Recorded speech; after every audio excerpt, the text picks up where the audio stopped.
2025年某一日，香港時間晚上8點，我展開咗我嘅歐洲之旅。Go!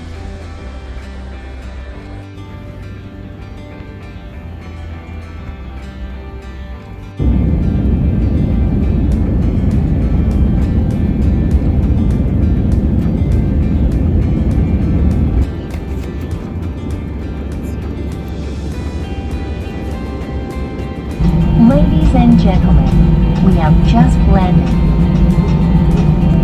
好快就到咗上海機場啦，我要喺度停留2至3個鐘頭嚟轉機。呢個機場比我想象中悶熱，因為佢好似冇開冷氣咁。由於我嘅行李係直掛嘅，但係我嘅隨身同埋手提行李仍然都係需要過上海嘅安檢。呢度轉機嘅安檢都幾嚴噶，所以我啲行李都要拎晒出嚟。我差唔多要從頭 pack 過咁滯啊！然後好彩我有帶回鄉證，原來佢係會 check 嘅。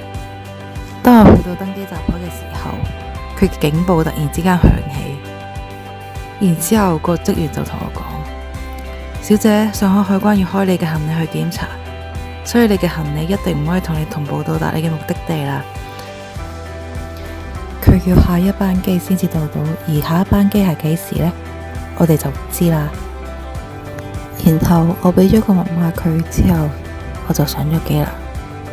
上到機之後，我就點咗杯啤酒去冷靜下。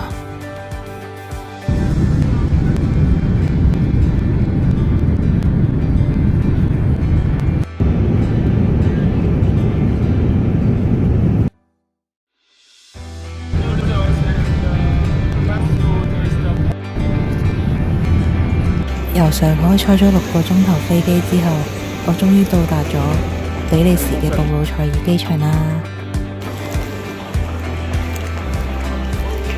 我嘅旅程要展開啦，唔知我會去邊，同會遇到啲咩呢？